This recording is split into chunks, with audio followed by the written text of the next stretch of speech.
En San Francisco, los terremotos violentos son una realidad. Desde el gran terremoto de 1906 hasta el que detuvo la Serie Mundial en 1989. Por un momento sentí como si fuéramos a salir despedidos de la cabina. Es como uno ve en una película. No imagines que puede pasarle a una familia. Podemos develar el misterio de los terremotos antes de que azote el próximo gran terremoto.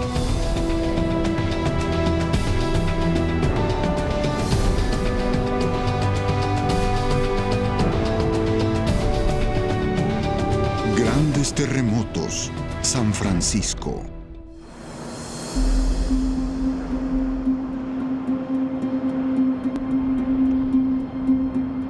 Desde Silicon Valley hasta la bahía de San Francisco, en la costa central de California, que alberga algunas de las propiedades más codiciadas del planeta, cae una cálida tarde de otoño de 1989.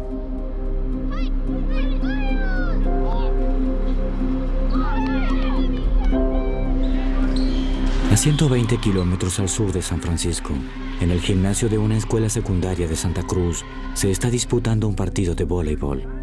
En el Adams Apple Bar and Grill de Silicon Valley, los clientes se acomodan para mirar a los dos equipos locales en la Serie Mundial. Por 7 años, un partido de la Serie Mundial será disputado en Candlestick Park. La batalla de la Bahía continúa. El tercer partido de la Serie Mundial de 1989. Los Oakland Athletics contra los San Francisco Giants. Soy Al Michaels. Bienvenidos al tercer partido. En el estadio Candlestick Park de San Francisco, 60,000 entusiastas del béisbol se preparan para el primer lanzamiento. Y en un auto que atraviesa el corazón de Oakland, la señora Petra Berumen, sus 2 hijos y otra mujer del área de la bahía regresan del dentista. Estos hechos aislados están por quedar unidos para siempre por un movimiento inesperado en lo profundo de la tierra. ¡Dios mío!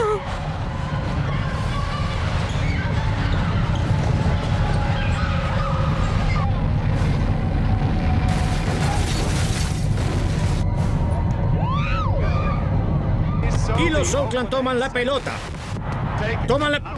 ¿Qué sucede? Tenemos un terremoto. ¿Qué sucedió? ¿Están teniendo un terremoto? Enorme, un terremoto enorme.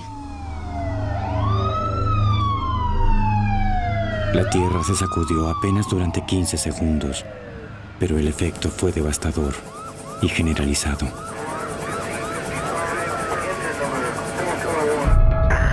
Emergencia 911. ¿Sí les avisaron lo del puente de la bahía?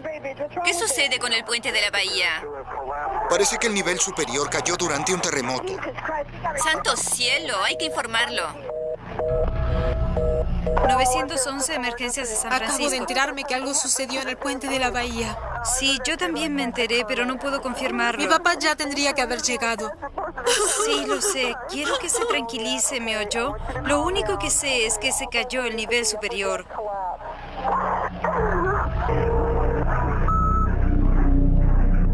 A lo largo y a lo ancho de la costa de California Central, habían caído casas y autopistas. Pueblos y ciudades, tanto del interior como en la costa de la bahía de Monterrey, sufrieron cuantiosos daños. Más al norte, en el extremo de la península de San Francisco y del otro lado de la bahía, el temblor provocó daños terribles y dejó a los residentes aterrorizados. Sentí un sacudón terrible y vimos salir polvo de los techos. Por un segundo pensé que era un gran terremoto y que derribaría el edificio entero. Por favor, aléjense del edificio. Se rompieron muchas ventanas del edificio, en especial los grandes ventanales de vidrio. Y de repente oí las sirenas. Sonaban como si se dirigieran hacia la marina.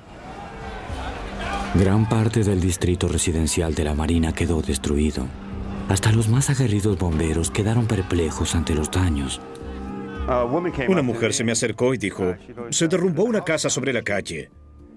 Y realmente no entendí de qué hablaba. Se derrumbó una casa sobre la calle. Era algo de qué está hablando. Entonces fuimos hasta allí y la casa se había derrumbado sobre la calle. Y podías entrar al tercer piso por la planta baja, a través de la ventana. El asunto más urgente que los bomberos debieron atender no fueron las casas derribadas, sino rescatar a la gente atrapada dentro de ellas. Sin embargo, fue en la ciudad de Oakland, en el tramo derribado del puente de la bahía, donde el terremoto había causado estragos. Estamos en la estructura Cypress, cerca de la calle 29. Son las 6:10. Los equipos de televisión comenzaban a mostrar imágenes en vivo de la sección de la Interestatal 880, llamada Cypress, un tramo de 2 niveles de la autopista que atraviesa el corazón de Oakland. Apenas llegué a Cypress, me costó creer lo que estaba viendo. Se habían derrumbado 2 kilómetros enteros de la estructura elevada de la autopista, aplastando al tramo inferior. Y estaría a unos 18 metros del piso.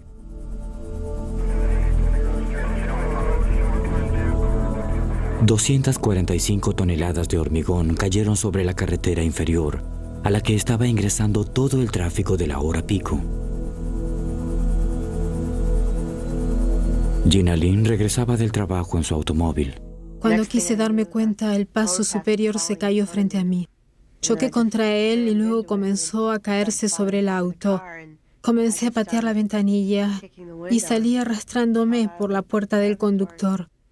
Y apenas pude llegar a una grieta en la autopista.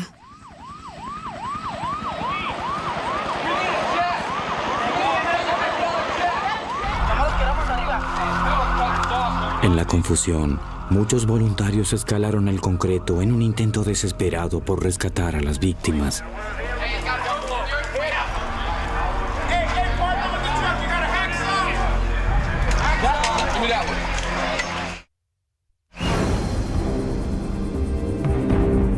El otro gran operativo de rescate continuaba en el distrito de la Marina de San Francisco.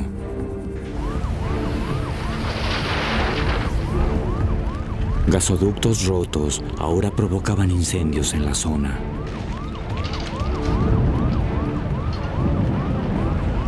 Pensé que era el gran terremoto. Y al tener 2 grandes edificios derrumbados, las llamas ardiendo, oímos que la autopista Cypress se había caído. No sabíamos cuántos daños había en toda la ciudad. San Francisco había quedado destrozada, al igual que Oakland y la zona de Santa Cruz, a 120 kilómetros al sur. Pero en el medio no había habido ningún derrumbe. Aparentemente el terremoto había saltado de una zona a la otra. Del otro lado de la bahía en Oakland, en el derrumbe de la autopista Cypress, los equipos de rescate trabajaban fervientemente para ayudar a los automovilistas heridos. Cerca de allí, Pastor Berumen, residente del área de la bahía, observaba la cobertura televisiva mientras esperaba que su esposa y sus 2 hijos regresaran a casa. A medida que aparecían las imágenes del rescate de Cypress, nunca imaginó que su familia se encontraba enredada entre la maraña de concreto y acero. Y luego comenzaron a hablar sobre la Cypress. Cuando dijeron que había gente en el nivel inferior y empezaron a hablar del pequeño de 6 años y de la niñita de 9 años, ahí me di cuenta. En ese momento dije, un momento, mis hijos, tiene 6 y 9 años. Ahí fue cuando comencé a preocuparme. ¿Es eso un pie o un zapato? Un zapato. ¿Solo un zapato? Sí. Para la familia Berumen y para muchos otros residentes del área de la bahía, las horas que siguieron determinarían quiénes vivirían y quiénes morirían.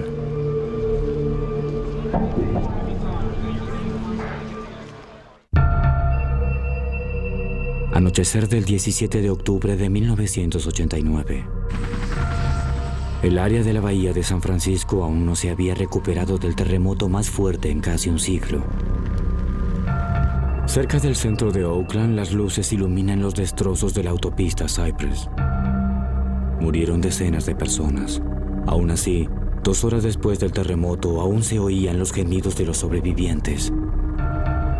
El bombero Ron Carter trabajaba en un hueco de 1 metro entre los escombros del concreto, tratando de llegar a un auto con 2 mujeres muertas en el asiento delantero y 2 pequeños niños atrapados detrás de ellas. Eran Julio y Katy Berumen, aplastadas por el concreto, pero aún con vida, aunque su madre había muerto. No dejaríamos morir a esos niños. Haríamos lo que sea. Lo intentamos todo.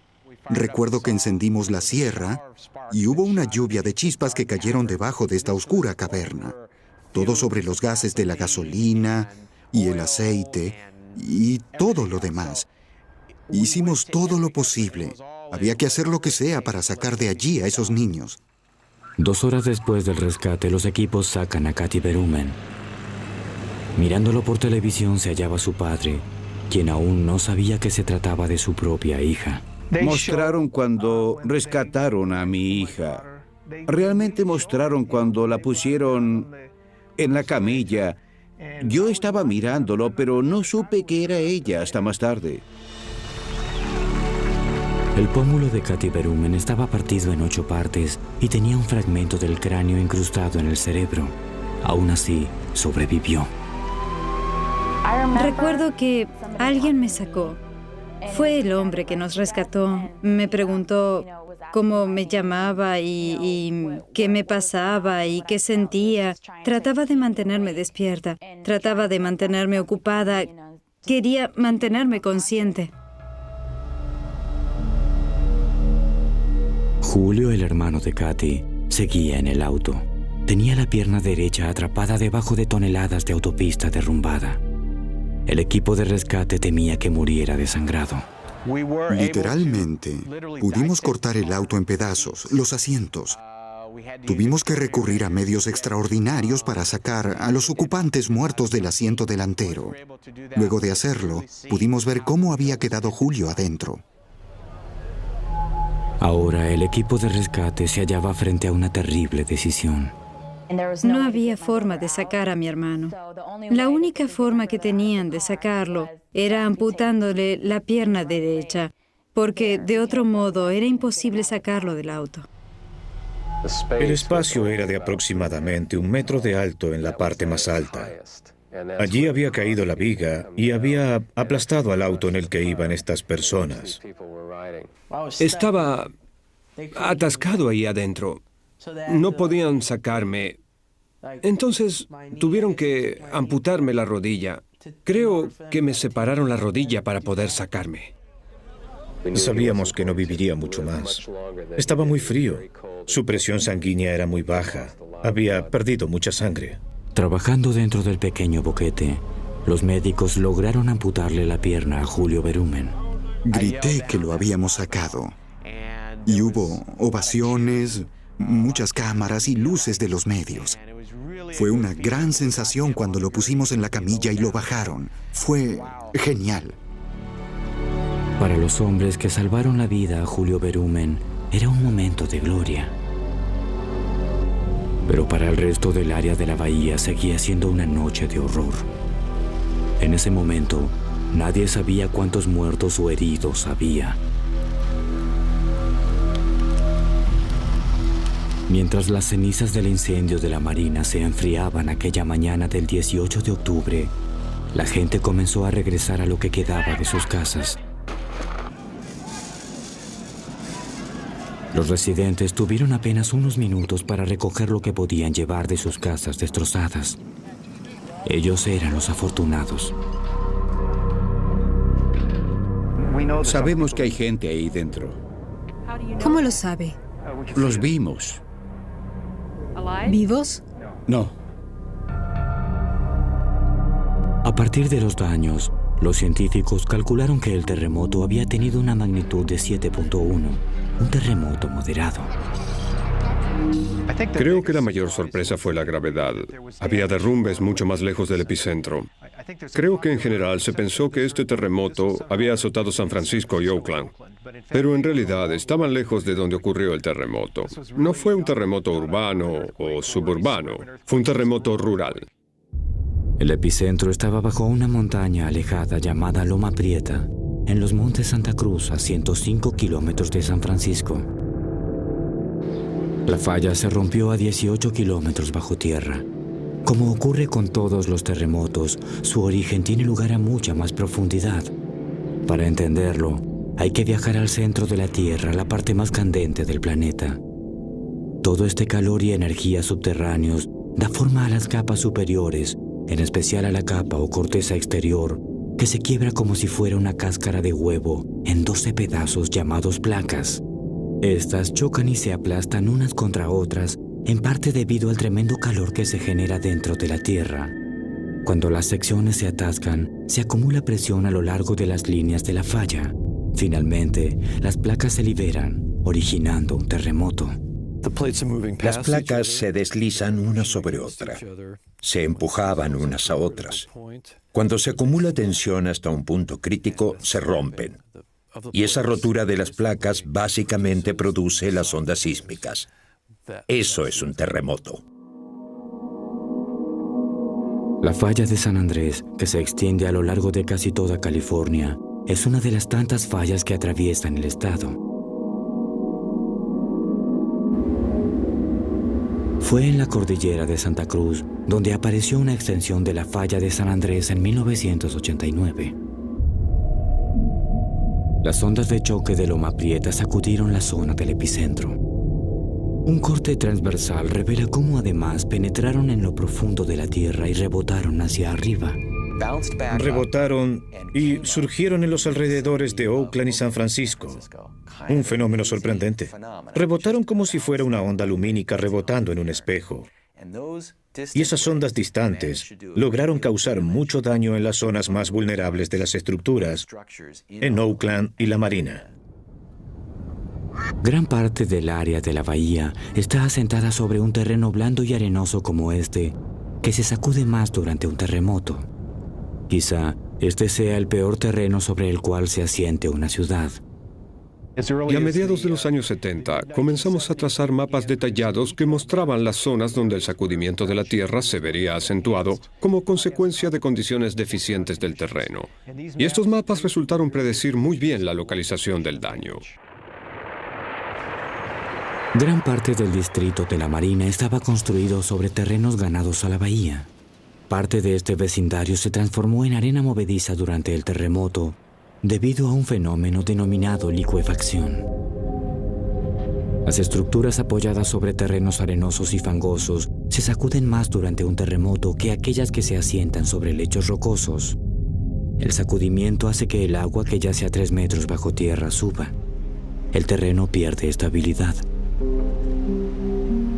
El exclusivo distrito de la Marina estaba construido sobre el peor de los terrenos. Mientras la zona de la bahía celebraba sus pequeños milagros de supervivencia, también contaba sus pérdidas. Habían muerto 62 personas, 42 de las cuales perecieron en el derrumbe de la autopista Cypress. Además, el terremoto había causado daños a propiedades por un valor de $6,000 millones. En general, la bahía quizá haya tenido suerte. Bajo ningún punto de vista, fue este un gran terremoto, ni en la zona de la bahía ni en ningún otro lugar del mundo. Por ejemplo, históricamente el terremoto de 1906 fue unas 20 veces más grande. Así que este fue un terremoto común y corriente, no el apocalipsis.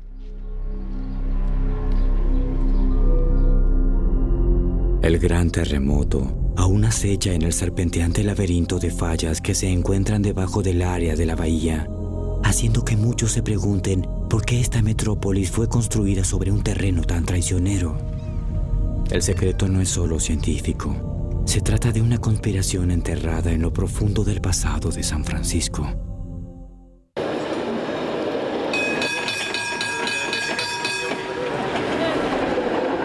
Dentro de los elegantes contornos de las colinas de San Francisco, yacen secretos geológicos y una historia de desaparición de datos sísmicos vitales.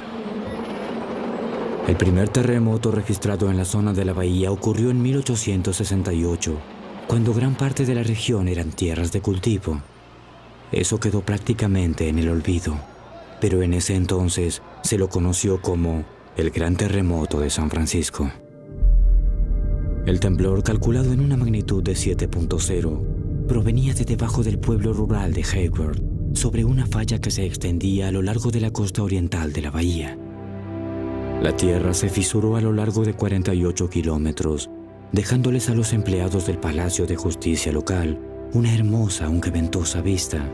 San Francisco, a pocos minutos en tren, también sufrió daños considerables. El terremoto alarmó tanto a los principales empresarios que encargaron la confección de un informe para evaluar las amenazas sísmicas en curso. Un equipo de científicos locales se dedicaron a ello. Y descubrieron que había una fisura en el terreno y que había desplazado la falla unos cuantos metros. Y además descubrieron que la falla de Hayward se extendía hacia el norte y hacia el sur, y que la de San Andrés estaba del otro lado. Y dijeron, miren, este es el futuro de la ciudad, no solo el pasado. Entregaron su informe y un empresario lo tomó y se horrorizó al ver que ello podría arruinar las oportunidades económicas de San Francisco. Entonces, lo destruyó. Ignorando las amenazas de terremotos, miles continuaron llegando a la ciudad. San Francisco creció, erigiendo edificios sobre y alrededor de sus fallas. Y luego llegó aquel día fatal de abril de 1906.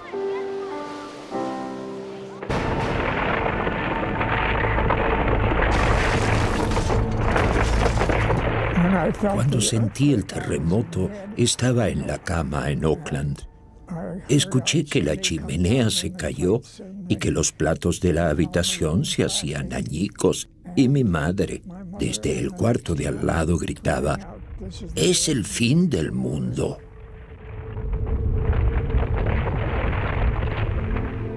Tras sobrevivir a las sacudidas de Oakland, Marion Cowan, de 6 años, cruzó la bahía con su madre hasta San Francisco.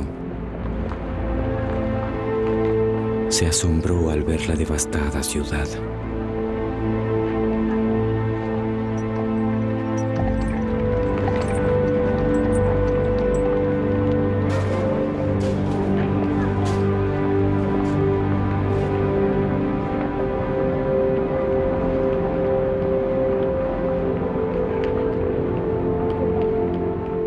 La tierra se había sacudido durante 1 minuto y medio. Fue tremendo, de una magnitud de 7.8, unas 33 veces más potente que los temblores de Loma Prieta en 1989. Es una grieta enorme. Los trenes que estaban sobre sus rieles fueron arrojados de costado. Enormes movimientos de tierra desplazaron permanentemente el lado norteamericano del área de la Bahía Sur y el lado Pacífico Norte, entre 3 y 5 metros.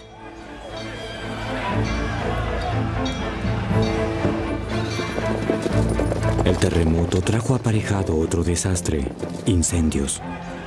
Estufas y hornos que vibraban por el impacto incendiaron muchas construcciones de madera de la ciudad, originando un infierno dantesco. Se habían roto los caños maestros del agua. Parecía que nada podría detener a las llamas. Se habían quemado 2/3 de la ciudad: el barrio chino, Market Street, Telegraph Hill. En ese entonces, el ejército estadounidense comunicó que habían muerto 498 personas en un intento por parte de las autoridades de minimizar los efectos del terremoto.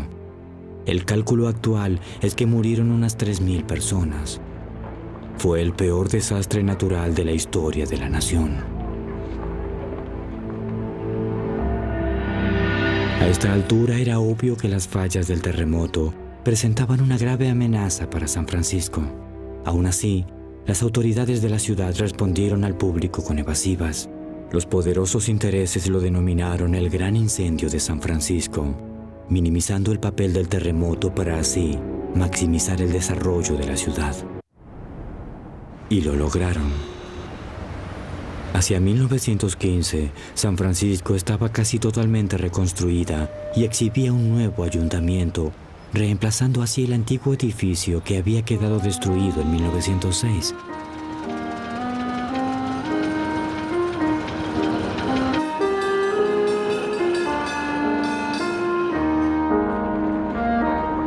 La ciudad fue la sede de la exposición Pan-Pacífica, una feria mundial que celebraba el renacimiento de la ciudad y la apertura del Canal de Panamá.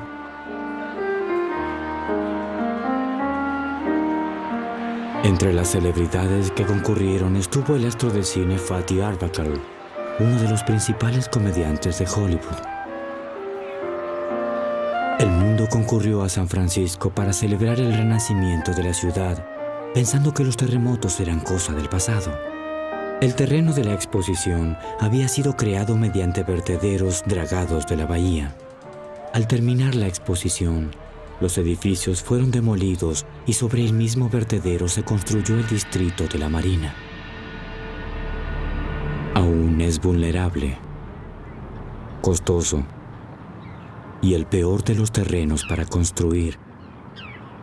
Los terremotos volverán a este sitio, siguen su propio itinerario. Aún así, los habitantes de San Francisco, a pesar de ser arriesgados, son fuertes y apuestan a que no les sucederá a ellos.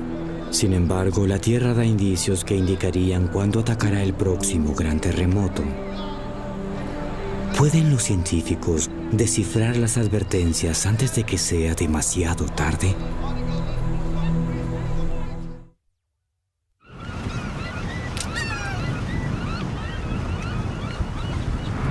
Amo San Francisco, es la mejor ciudad de Estados Unidos. ¿Mudarme? ¡Ja! No, por supuesto que no. Nunca he estado en un terremoto, así que no siento que pueda sucederme a mí.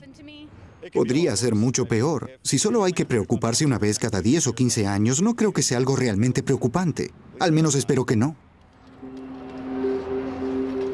La actitud de los habitantes de San Francisco no es ni única ni sorprendente. Los temblores son comunes en muchas otras ciudades. Los Ángeles, Seattle, Memphis y especialmente del otro lado del Pacífico, en Tokio. Tokio está geológicamente emparentada con San Francisco. Ambas se encuentran emplazadas sobre un laberinto de fallas sísmicas y comparten un mismo y tortuoso pasado sísmico.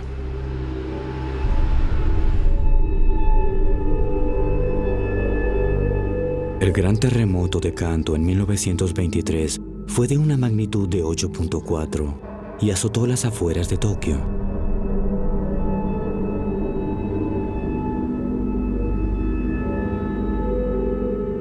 Además, el terremoto fue seguido de una gran tormenta de fuego, como en San Francisco. Pero aquí la destrucción fue de una escala aún mayor. Murieron 140,000 personas. Miles se amontonaron en el río para escapar del embravecido fuego. Muchos de ellos no sobrevivieron. El horror del terremoto no alcanzó para disuadir a la gente de Tokio, así como tampoco había evitado que San Francisco reconstruyera su ciudad sobre el mismo terreno inestable. San Francisco, tras el desastre de 1906, pareció ignorar lo sucedido en Tokio y puso la construcción por sobre la precaución. Para albergar a una población cada vez mayor, se construyeron los puentes de Golden Gate y de la bahía. La zona gozaba de un periodo libre de terremotos inusual, cosa que en la actualidad los científicos denominan la sombra sísmica del gran terremoto de 1906. El efecto del terremoto de 1906 pareció paralizar todo en la zona de la bahía. Todas esas fallas que atravesaban la zona de la bahía no tenían terremotos. Ha sido una región en calma. Fue una especie de periodo de fantasía, en el cual la gente de California tendía a creer que todo eso ya era historia. Aquellos grandes terremotos eran cosa del pasado cuando en realidad no lo eran. Solo era un inusual periodo de inactividad. Fue durante esa época en que tanto el norte como el sur de California, las regiones metropolitanas realmente crecieron. Durante la década del 80, la región vio el meteórico ascenso de la industria de alta tecnología en la región denominada Silicon Valley, al sur de San Francisco.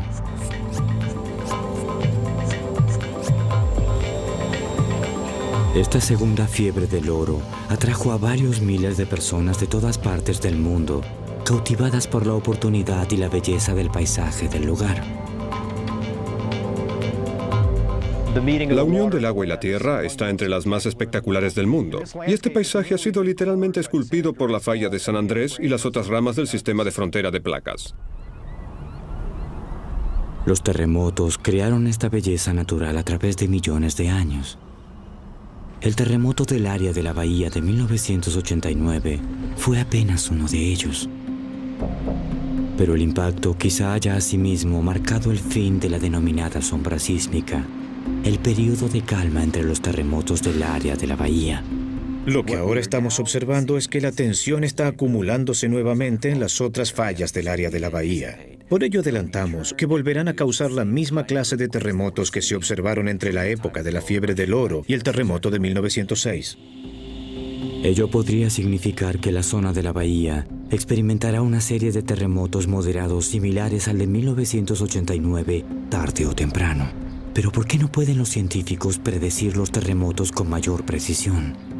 El problema es que se han llevado a cabo muchos experimentos para la predicción de terremotos. Se han reunido datos que parecían ser muy alentadores. Sin embargo, no se pueden repetir. La mitad de las observaciones muestran alguna señal anterior a un terremoto. La otra mitad no. Podemos tener una teoría sobre cómo ocurren los terremotos, pero la realidad es que la Tierra siempre nos reserva alguna sorpresa. Existen 4 fallas sísmicas principales que atraviesan la zona de la bahía de San Francisco y cada una sigue su propio itinerario geológico. Los científicos intentan averiguar cuál de todas es más propensa a tener un terremoto. Se utilizan satélites de posicionamiento global denominados GPS. Se instalaron varias antenas pequeñas a ambos lados de una falla para recibir las señales del satélite. A medida que las placas se desplazan entre sí, los satélites detectan hasta el más mínimo cambio a lo largo de la falla. Debajo de este lago al sur de San Francisco, yace la falla de San Andrés. Es el sitio donde se unen las gigantescas placas de Norteamérica y del Pacífico. Aquí, cada una de las orillas del lago se asienta sobre una cuenca distinta que se desliza una sobre otra a razón de 5 centímetros por año. Las observaciones de los GPS nos indican que algunas partes de las fallas de San Andrés y Hayward están avanzando. Avanzan continuamente, día a día, y no producirán grandes terremotos. Otras partes de las fallas del área de la bahía están atascadas. En el lugar donde la falla se mueve, es menos probable que haya un terremoto. Pero en los sectores atascados, puede estar acumulándose tensión que muy probablemente se libere mediante un terremoto. El GPS puede identificar estos puntos de tensión e indicar qué sectores de las 4 fallas principales tal vez se rompan. Bajo estas plácidas colinas, a 1 hora al norte de San Francisco, podrían haber pistas acerca de cuándo podría producirse el próximo gran terremoto. La belleza del paisaje se contradice con la bomba de tiempo geológica que se encuentra debajo y tiene a los científicos cavando en busca de datos. Esta es la falla de Rogers Creek, uno de los 4 puntos candentes sísmicos que rodean la zona de la bahía.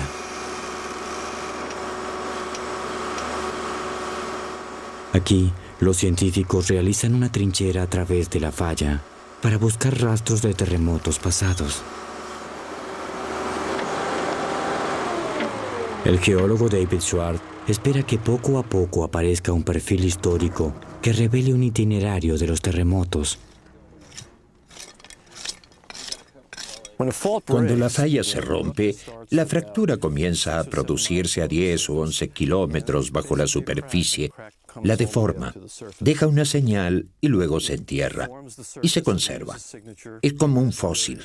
Entonces, intentamos venir a lugares como este donde creemos que existen pruebas de estos terremotos fósiles y fundamentalmente abrimos una trinchera como esta. Es como leer un libro. De inmediato lo que se observa es un cambio importante en el color a lo largo de la línea vertical que se extiende desde el fondo de la trinchera y continúa hasta aquí. Y luego la perdemos en este punto. Esta es la falla. Este es el rastro principal de la falla de Rogers Creek.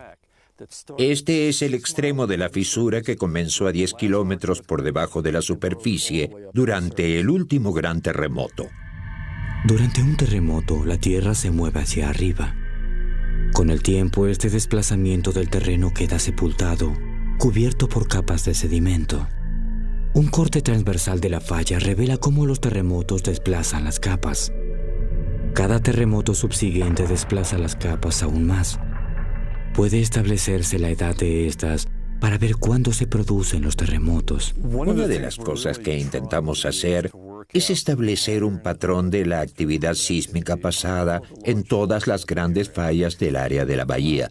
Cuanto más sepamos sobre ese patrón, con mayor exactitud podremos decir algo sobre el futuro. Incluso con estos datos, los científicos aún no pueden predecir con exactitud el momento en que se producirá un terremoto, pero sí pueden predecir un lapso de tiempo aproximado. Creen que durante los próximos 30 años hay 2 posibilidades en 3 de que otro terremoto importante azote la zona de la bahía. El epicentro quizá no esté muy lejos. Podría ser un ataque directo. ¿Qué suerte correrá una de las regiones más pobladas de la nación?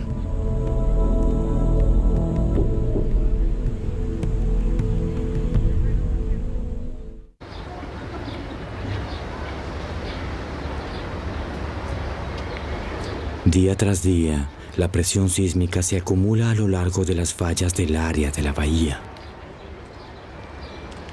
Mientras observamos los Estados Unidos y decimos cuáles son los lugares más vulnerables a los terremotos para todos, la prioridad la tiene la falla de Hayward, en la región oriental de la bahía de San Francisco. Y el motivo es que la falla se mueve relativamente rápido, casi 1 centímetro por año, y es una falla muy urbanizada.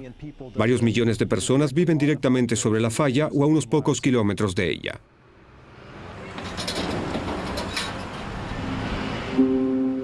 Fue aquí en Hayward en 1868 que la falla se rompió por última vez. Asusta a los sismólogos, no solo debido a su historia, sino porque está debajo de gran parte de la zona urbana, a lo largo del margen oriental de la bahía de San Francisco. Si fuéramos a tener un terremoto en la falla Hayward del norte, causaría estragos en toda el área de la bahía. Las principales vías de tránsito cruzan la falla de Hayward. Nuestro principal abastecimiento de agua, que proviene de Sierra Nevada, el acueducto Heihechi, cruza la falla. La misma atraviesa cuarteles de bomberos, hospitales y las principales autopistas. Sería un desastre.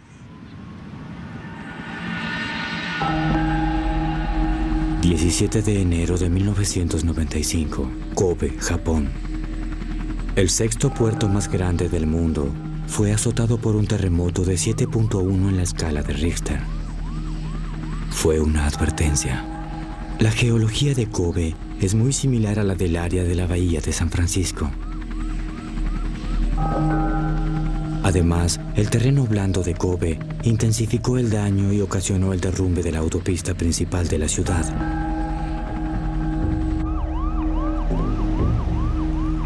Murieron miles de personas.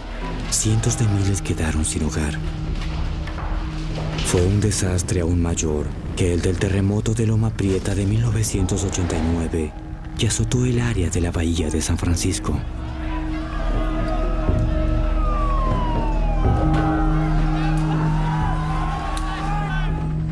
Kobe nos dio el llamado de advertencia que Loma Prieta nos negó.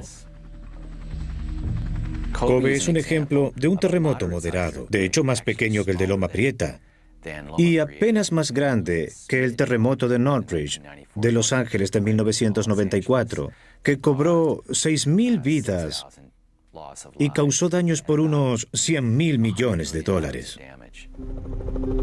Kobe es el ejemplo vivo de lo que le podría ocurrir al área de la bahía. Podrían haber graves daños en las autopistas y puentes, incluso en las estructuras bien construidas. Un terremoto a lo largo de la falla de Hayward también sacudirá las cercanías de San Francisco. Veo que sucederá algo muy similar a lo de 1906. Quizá tengan un terremoto importante y luego un incendio. San Francisco está en una posición especialmente vulnerable porque muchos de los bomberos que trabajan en San Francisco no pueden vivir aquí. Viven del otro lado de los puentes, y los mismos quizá queden fuera de servicio durante el terremoto. ¿Qué pasaría si el gran terremoto ocurre durante el día, cuando los puentes y caminos están atestados de tráfico y las torres de oficinas están repletas de gente? El Departamento del Interior calcula que podrían morir unas 4.500 personas y más de 100.000 podrían resultar heridas. Un motivo de especial preocupación es el tramo entre San Francisco y Oakland. Aún necesita reparaciones. Los ingenieros determinaron que hay que renovar totalmente la mitad este del puente de la bahía, aproximadamente desde la mitad de la bahía hasta Oakland. El puente se encuentra sujeto con lodo, lo cual aumenta los efectos de un terremoto. Al igual que un gran péndulo invertido, la parte superior del puente se sacudirá con más fuerza que la parte inferior, causando el derrumbe de la plataforma. No estamos preparados para el terremoto de Hayward y nunca lo estaremos. Es muy difícil prepararse completamente para un hecho inusual, pero hay ciertas necesidades apremiantes que son claras. En este momento, el puente más transitado de la nación, el puente de la bahía, no sobrevivirá a un terremoto.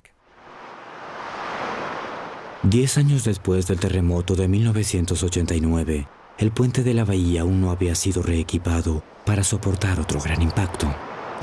El motivo por el cual se ha tardado tanto es, en principio, que tuvieron que hacer una serie de estudios sísmicos de la estructura y de la estructura geológica sobre la cual se apoya. Y además hubo que hacerle un diseño.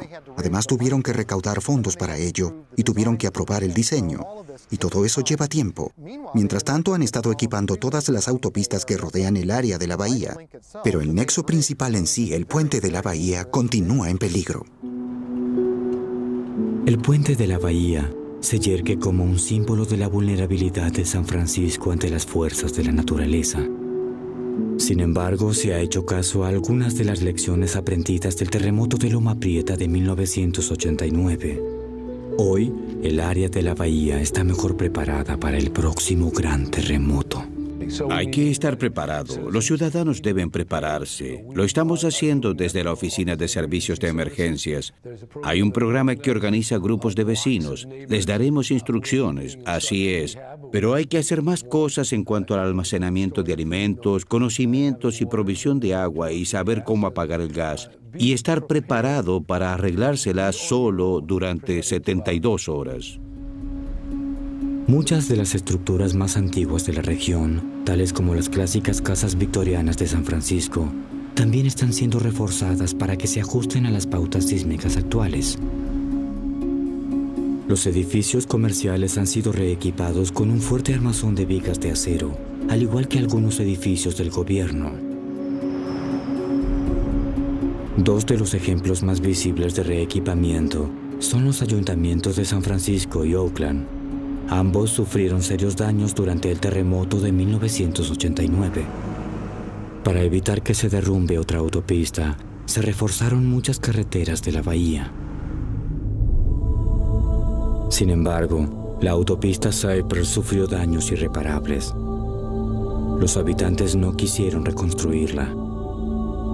Actualmente, solo un largo tramo parquizado señala el lugar donde se perdieron tantas vidas. Para Julio Berumen y su hermana Katy, quienes sobrevivieron al derrumbe de la Cypress, aquel fatídico día de 1989 fue trágico y a la vez milagroso. Tengo suerte de estar viva. Mi hermano y yo estábamos acompañados de nuestros ángeles guardianes y aún nos acompañan. Me siento afortunada de estar viva y siento que, en cierto modo, tuve una segunda oportunidad. Con todo lo malo y desastroso que fue, No es un consuelo para la gente que perdió familiares o parientes, pero creo que estuvimos así de cerca del mayor desastre natural en la historia de los Estados Unidos. El área de la bahía de San Francisco es un gran laboratorio sísmico. Y con cada terremoto sucesivo, los científicos y los habitantes aprenden a sobrevivir, reconstruir y prepararse mejor para el próximo. Con esos conocimientos, si sabemos cuáles son los riesgos de las fallas y si sabemos qué riesgos corren nuestros edificios, podemos tomar algunas decisiones acertadas y racionales. Y el proceso seguirá. Con un poco de tiempo, ingenio y algunos fondos, podremos hacer que este sea un lugar seguro. Mientras el reloj geológico continúa su marcha, las posibilidades de otro terremoto aumentan. Algunos apuestan a que no ocurrirá ningún otro durante el transcurso de sus vidas. Lo más probable es que pierdan. Otros invierten su dinero en preparativos para el gran terremoto. Esa es la apuesta más segura y la que probablemente brinde las mayores ganancias.